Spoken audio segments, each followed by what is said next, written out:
ठीक है। तो डू काइंड ऑफ सेंटेंस का मतलब क्या होता है, ऐसे सेंटेंसेस जिससे हम लोग 70% बात कर सकते हैं। जैसे कि मैं बोल रहा हूँ मैं अभी आया, मैं अभी पढ़ा रहा हूँ, उसके बाद मैं वहाँ पे बैठूंगा, उसके बाद मैं घर जाऊंगा, फिर सो जाऊंगा। जितनी भी बातें कर रहा हूँ मैं डू टाइप पे बातें कर रहा हूँ। हम लोग आमतौर पर जिंदगी में जितनी बातें करते हैं डू टाइप पे बातें करते हैं। 70% बातें हम लोग डू टाइप में करते हैं।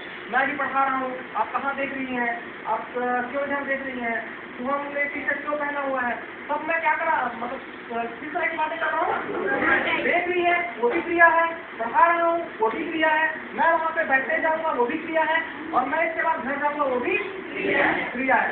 तो डू काइंड ऑफ सेंटेंस का प्रयोग बहुत ज्यादा करेंगे। ठीक है। डू काइंड ऑफ सेंटेंस को अच्छे से सीख जाने का मतलब होता है आपका रामायण 70% कंप्लीट हो गया। उसके बाद जो क्वेश्चन कॉन्सेप्ट है वो मैं आपको बाद में बताऊंगा। ठीक है। डू काइंड ऑफ, मैंने क्वेश्चन भी नहीं पढ़ाया। क्वेश्चन किसको बोलते हैं, जैसे कि मैंने बी में जैसे कि मैं एक स्ट्रक्चर बनाना, पहला स्ट्रक्चर क्या है, Ram is a good boy. अब इसका क्वेश्चन बनाना है, कैसे बनाएंगे, is Ram a good boy. तो जो क्वेश्चन है सभी चीज का क्वेश्चन बनता है। बी का पूरा 30 क्वेश्चन बनेगा, डू का वो कोई बड़ी चीज नहीं होगी, एक या दो दिन लगे वो। ठीक है। जैसे क्लियर सभी लोग, क्लियर है सबको। और नए कलाकार कौन कौन है ये बताइए। नए मतलब आज जो नए हैं फर्स्ट डे है, फुल ट्रेनिंग फर्स्ट डे है। आप कामनी जी को संपर्क करिएगा। 12 सेक्टर तक हो गया आपका, आगे का सेक्टर कामनी जी बता देंगे आपको।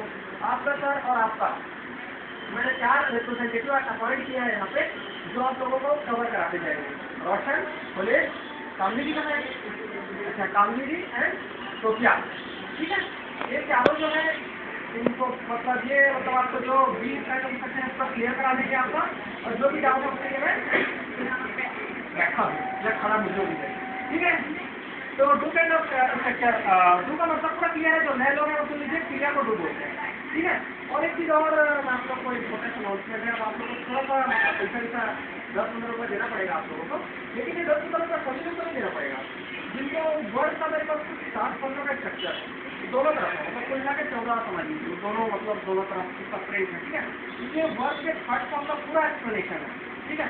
जैसे कि कम के कम, ठीक है, समझ में आ गया आपको, राइट नोट रिटर्न, तो वो जो स्ट्रक्चर बोले बोले जी को मैं ऑफिसर दूंगा। ठीक है। बोले जी आप सब लोग सब पूछा जिनको चाहिए, मतलब जिनको नहीं चाहिए कोई बोलिए, कितना रुपये लग जाएगा इसका फोटो कॉपी कराने में, साफ दोनों तरफ को जितना भी लगेगा मुझे 40 रुपीज़, 50 रुपीज़ देने के 1.5 रुपये देना। ठीक है। तो 40 रुपीज़ या 50 रुपीज़ बोले तो दीजिएगा। बोले सबसे इकट्ठा करिएगा, जो है उनका नाम लिखिएगा, और वो जो फिर सीट वो बोले जी आपको कल दे देंगे।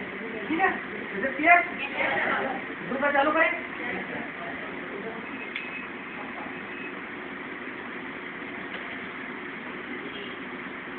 डू का आप लोग एक्सप्लेनेशन लिख लीजिए। If you are talking about any activity of any person then it is known as a do kind of sentence. Do के 14 सेक्शन होते हैं। डू और थोड़ा ये मतलब दूसरे सेक्शन से थोड़ा सा कठिन है, थोड़ा सा ग्रामर का ज्ञान होगा, वो 5 से 10 मिनट का बताऊंगा, ग्रामर तो हो जाएगा वो हल्का सा एकदम हल्का। वो ऐसा ग्रामर है जो पहली बार के बच्चे भी आसानी से कैच कर सकते हैं। ठीक है। पहला सेक्शन लिखिए। अब देखिए राम को पकड़ के रखिए, तो राम से ही चालू करेंगे अपन लोग। ठीक है। ये दूसरा लगा दें, राम ही लगाते हैं, इम्पोर्टेंट चीज है। ठीक है। राम राइट, इसका मतलब लिखिए ट्रांसलेशन, राम लिखता है।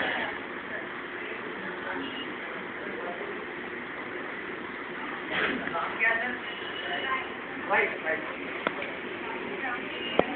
यहाँ पे उसको लिखने के बाद नाम लिखता है, लिखिए पहले।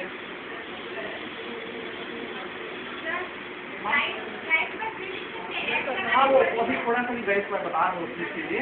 ठीक है। मतलब क्या है उसमें बताया ना, आपको थोड़ा सा ग्रामर का जरूरत पड़ेगा, बता रहा हूँ। राम राइट लिखिए आप लोगों ने, राम लिखता है। डू का पहले सेक्शन का प्रयोग हम लोग कब करेंगे, जब हम किसी हैबिचुअल एक्शन के बारे में बात करेंगे। पहले सुनिएगा, उसके बाद उसको अपने तौर पर लिखिएगा। हैबिचुअल एक्शन मतलब अगर हम किसी की आदत के बारे में बता रहे हैं, राम लिखता है, करना बोलूँगा तो भैया राम लिखता है, राम राइट हो सकता है उसकी आदत है। अगर हम आदत के बारे में बात करें, दिन प्रतिदिन की क्रिया के बारे में बात करें, ऐसी क्रिया के बारे में बात करें जो होता ही है, जो यूनिवर्सल फैक्ट है। यूनिवर्सल फैक्ट मतलब सूरज क्या बोलते हैं, पूरब दिशा से उगता है। हाँ सूरज पूरब दिशा से उगता है, ठीक है। ये का यूनिवर्सल फैक्ट है। यूनिवर्सल फैक्ट का मतलब है ये ऐसा फैक्ट है जिसको कोई झुठला नहीं सकता। तो झुठला सकता है तो उसमें भी डू का पहला स्ट्रक्चर लगेगा, मतलब मैं ये करता हूँ, ठीक है। ये मेरा क्या है, हैबिचुअल एक्शन। मैं पढ़ाता हूँ, आई सी। राम खेलता है, ये क्या है, उसका हैबिट है। हैबिट ही हो सकता है, उसका डेली रूटीन हो सकता है कि हर दिन खेलता हो। राम प्लेज। अब एफ, अब यहाँ पे मैडम ने पूछा यहाँ पे एफ क्यों लगाया, इसके पीछे एक रीजन है। तो कहाँ पे डू का पहले स्ट्रक्चर लगाएंगे आप लोग, डू का पहले स्ट्रक्चर है ना, डू का पहले स्ट्रक्चर समझ आ गया आप लोगों को, हैबिचुअल एक्शन और ये यूनिवर्सल फैक्ट और इसका जो हर दिन होता है, ठीक है। ये दो चीज होता है, जैसे कि हरियाण को खाता है, आधा समझिए खाने का हो सकता है, मैं पीता हूँ, ठीक है। सूरज उगता है, वो जाता है, ये रिजेक्ट किया, ठीक है। तो राम राइट। अब एफ और ई एफ, अब यहाँ पे राम राइट एफ क्यों लगा, ये एफ थोड़ा सा गणित सुनिए यहाँ पे। अगर हम लोग यहाँ पे आई मैं लिखता हूँ, यहाँ पे राम राइट, अगर राम लिखता है बोलेंगे तो यहाँ पे एफ लगाएंगे। अगर मैं बोलता हूँ कि मैं लिखता हूँ तो यहाँ पे आएगा राम आई राइट। इसका रीजन ये है कि एफ और ई एफ किसी किसी में लगता है, जैसे कि विश अगर लिखेंगे आई विश तो आई विशर, ये ई एस डाउन है ना। कुछ वर्ड्स में ई एस एस और ई एस के बारे में मैं थोड़ा सा एक्सप्लेनेशन बाद में दूंगा आप लोगों को, ठीक है। अभी ज्यादा स्पीड नहीं करूंगा ग्रामर, ठीक है। पहले एस और ई एस का प्रयोग कहाँ कहाँ पे करते हैं ये लिख लीजिए। सी डायग्राम बनाइएगा ना, सी और आज जो लोग एग्जाम में है, एग्जाम में कौन है, दो लोग हैं शायद आज जिनका फर्स्ट क्लास है, एक दो और आपका एक फर्स्ट, मतलब आपको मतलब आपका बुकिंग हो गया कहाँ है, ठीक है। आप दो रोशन अगर कंटिन्यू 3 दिन करके बी टाइप ऑफ सेक्शन नहीं, रोशन नहीं, रोशन आपको कुछ लोगों को पढ़ा होगा,